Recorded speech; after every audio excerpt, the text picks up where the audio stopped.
This is Ginger, and today I'm going to tell you the story of how my husband and I took our relationship from an avoidant slash anxious roller coaster ride to the secure, loving relationship that we have today. If you're in one of these relationships, first of all, I'm so sorry. It is not easy. And I will tell you, although there is hope, there's not a magic bullet that can save you. It does require a whole lot of work on both your parts and a willingness to be open, curious, and to learn and grow and change.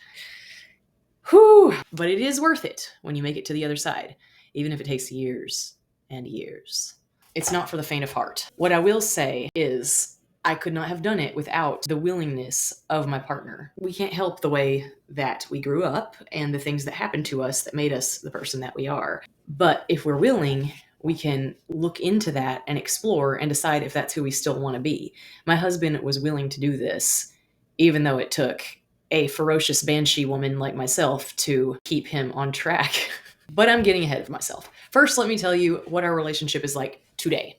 We've been together for 12 years, married for 8, and we have 2 7-year-olds. Yes, they are twins. And as a dad and a partner, he is so demonstrative of his love with the kids. He is vulnerable and always willing to talk to me about anything that's going on. We enjoy hanging out together, but we also have totally separate lives outside of our relationship. Like right now, he's off on a weekend trip going bike packing with one of his friends, and he lets me do things like this too, such as going on tour with my band. For that matter, he lets me be in a band with 3 dudes. I know a lot of husbands who probably wouldn't be too cool with that. And sometimes I look around at what we've got going on now and I'm blown away because when I look back at my journals from 2013, 14, 15, 16, it's hard to even go back and revisit those times. But when I do, I see how far we've come. You may have guessed that I was the anxiously attached one and he was the avoidant. It wasn't like this, of course, when we first started out during the honeymoon phase. Often, attachment styles don't even come into play during that time in your relationship because you're both so into each other that you just naturally want to spend all your time together and all practicality is out the window. That is, of course, how it was for us in the beginning. But I saw the tremors of his avoidant style only about a month in. He was the first one to say, I love you. But after that first time of saying, I love you, he suddenly didn't want to say it anymore. He told me that it was reserved for special occasions. When I told him that I needed reassurance of his love every day verbally, because back then words of affirmation was my preferred love language, he wanted to argue his point. He wanted to cling to what he had been taught, which is saying I love you is not something that you do liberally. You should save it until the person earns it. This flabbergasted me because he was such an open-hearted person. You could tell that his first nature was to be loving. Those first few weeks, he would cook me dinner. He would wake me up with cappuccinos in bed. We spent every single moment of our time together, and it all seemed so natural. But suddenly, he was pushing me away with this no, I love you thing. At this point, I wouldn't call myself anxiously attached yet. That didn't come until later. My way of dealing with this was just to educate him and tell him that this is how I have always conducted my long-term relationships, and this is how I was raised, to say I love you every day. And then I also showed him the book, The 5 Love Languages. He read it and we sort of had this whole back and forth about what our love languages were, and he understood what mine was. And because he saw value in that book, he changed his ways. This did set a precedent for how we ended up communicating in the future, which is very cerebral. He's a Gemini. So he really needs to process things up here before it finally trickles down to here. I'm okay with that because I'm an investigator and I love to read and research, and he seems to respond to that. So that first crisis was averted, and I thought it was just an isolated incident. But then, as time went on, so many more things happened in which he suddenly was just pushing me away. And it always seemed to come like the snap of a finger, to the point where I gave his alter ego a name. This person that he would become was not the loving person that I knew. He would go like dead-eyed and look at me in this way where I could tell he wasn't seeing me at all. He was suddenly squishing down all his emotionality because something inside of him, something he had been taught, was rearing its ugly head and telling him, oh, you're getting in too deep, you're getting in too deep. So he would get scared not knowing that he was scared, by the way, not knowing where this was coming from. And he would end up making almost a case against me. All of these reasons why, basically, for lack of a better way to put it, why I wasn't good enough for him. Now, this played right into a latent fear in me, which is the fear that I am not good enough, the fear that I'm not worthy of love, I'm not worthy of staying with. So, what would happen is when I felt that feeling acutely, I would become very emotional and I would lash out at him. It would start out innocently enough with me trying to defend myself, but the more he would gaslight me with these reasons, I would show him proof of the opposite, and he would continue to argue against me to the point where I would raise my voice, become frantic because I wasn't being heard or seen or listened to. And I would end up saying things that I really regretted, calling him names. It was awful. It was awful. And this was a cycle that would come back around every so often in our relationship. And now let's look at where this cycle came from. It's impossible to talk about this without being personal and without talking about family dynamics. And I just want to make sure you know that I love my husband, I love his family, and I love my family. And I don't blame anyone for the way they were raised or the way that they decide to raise their kids because it's all relative. Our families had similar values, but they had different ways that they thought you should achieve these values. His family really valued independence and self discipline and achievement. My family also valued achievement, but they were religious, and the thing that they wanted most of all was for their kids to be good. And being good meant not questioning authority, but doing what you were told. I very much value my husband's independence and the sense of self he was able to build because of the way his family raised him. But the one thing he was lacking when he was growing up, according to him, was affection and comfort. Emotions in his household were seen as something that gets in the way of the thing that really matters. In my family, we felt safe to express emotions because if we were crying or upset, our family would always comfort us and we were never at a loss for affection. But whereas his family did really fun things together and had activities, we didn't really have that in my family. You could say his family's love languages were acts of service and quality time, while my family's love languages were words of affirmation and physical touch through hugs and such. Both of our households were doing the best they could with what they had learned growing up.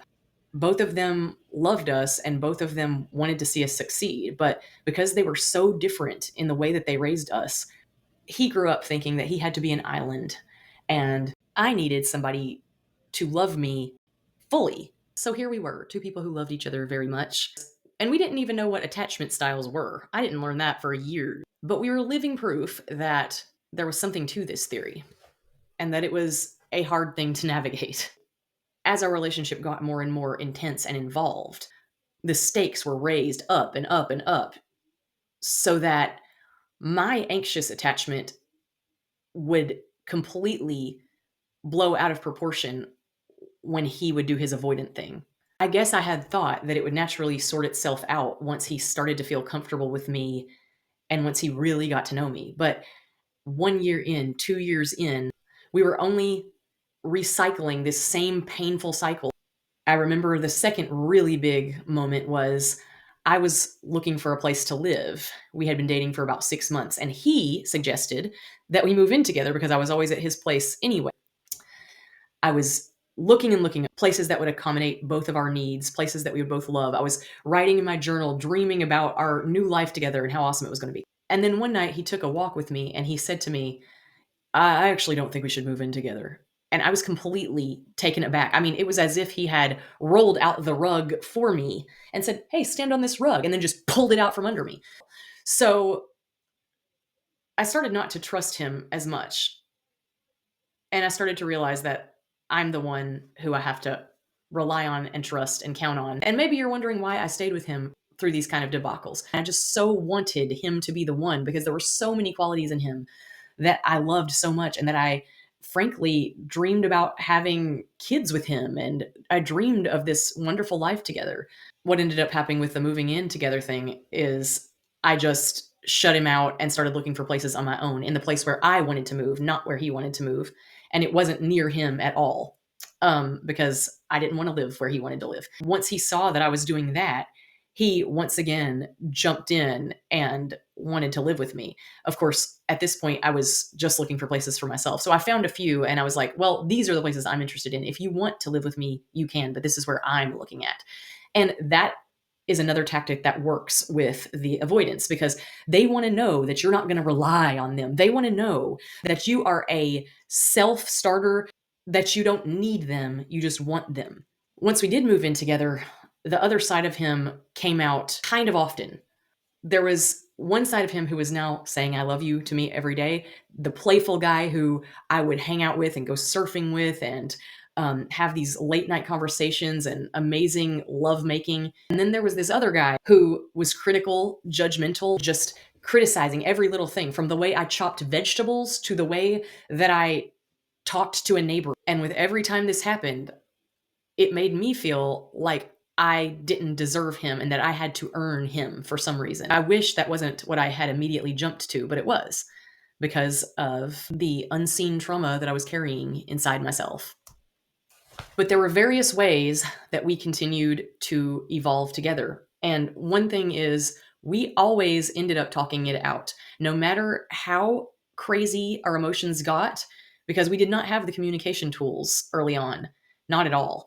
The conversations got so heated and unproductive, and he would always want to go in the weeds, just going back and back to these little tiny details that didn't matter as if he was in the courtroom, not ever wanting to look at how either of us was feeling because that is what he was taught. Only idiots care about their feelings. That's kind of like what he had internalized. The thing about him that showed me that he had a pure heart was the fact that he did always want to make it work. And he would, after a matter of a few days of being an asshole, finally come around and say he was sorry because he would see that I was a worthy, good, loving person and that he did love me and wanted to be with me. So he would apologize and we would talk it out in retrospect and hope that this cycle would not happen again. Why did I want to stay on this roller coaster, you ask? It was because he was helping me see parts of myself that I had never seen before and helping me break these cycles that had long been making my life difficult. They were all coming to the surface. He was like a flashlight shining into the darkest spaces of me. And I feel like I was doing the same for him. And I think both of us had the goal of personal growth. And both of us wanted to keep growing together because we understood that we were doing each other a whole lot of good, even though it was very, very painful. I honestly don't wish anything had been different because if it had, I would not be the person that I am right now. And I really like the person I am right now. At my worst, I was really unable to regulate my own emotions. I had never been with somebody who triggered me so badly in this exact way that, frankly, I needed to be triggered so that I could finally figure out some ways to get secure in myself. And the interesting thing is, once I started to become secure in myself, he started to become less avoidant. We were both in therapy. We went through different therapists and different types of therapies. I also did therapy on my own. So that was very helpful. For me, cognitive behavioral therapy was the thing that really helped me to confront emotions that I had been avoiding, that I didn't even know were present because I didn't want to look at them. The thing is, you cannot heal it unless you feel it. You got to feel it to heal it. So what I had to do was to sit in that uncomfortable feeling. Every time I would want to get out of it, my therapist at that time would call me back into it and say, where are you feeling it in your body? What do you want to do to this person right now that you're thinking about? What do you want to say to them? Don't leave this feeling. Actually feel it. And once I was able to feel it, it was as if it just passed through me. And this stuck energy was no longer in me anymore. So that took a lot of the wind out of the sails of these feelings that had been plaguing me for a long time that my partner was triggering with his avoidance. Once I was able to emotionally regulate, I was able to come to him with my qualms of how he was behaving. And I didn't do it while he was behaving this way. That's crucial. You can't make somebody aware usually of how they're behaving in the moment. You've got to wait until the moment passes and give it a good day or two. And then when the time is right, when you're both getting along and it's a good time, that's when you should talk about, hey, the other day, like when you did X, I felt Y.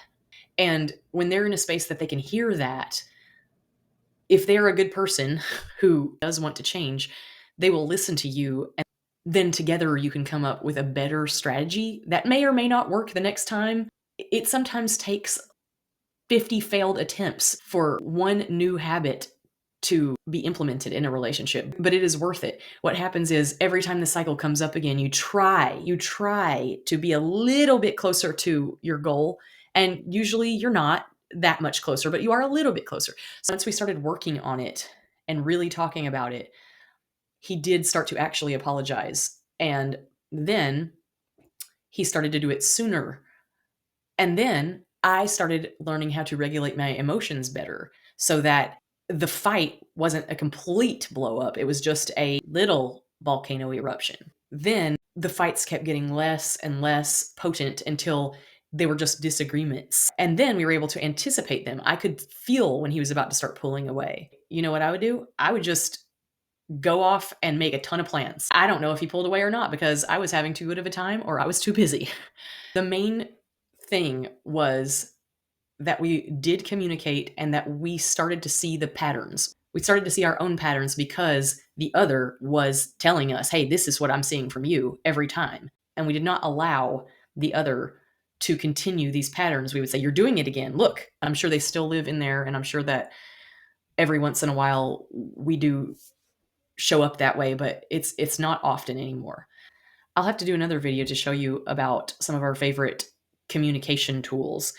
Some things that helped me to regulate my emotions and to really understand a situation all the way around were meditating. And by that, I just mean sitting with my eyes closed, setting a timer, and just watching my thoughts, not judging, just watching them, seeing what happens in my brain when it's unattended. Another thing that really changed my life was The Work by Byron Katie.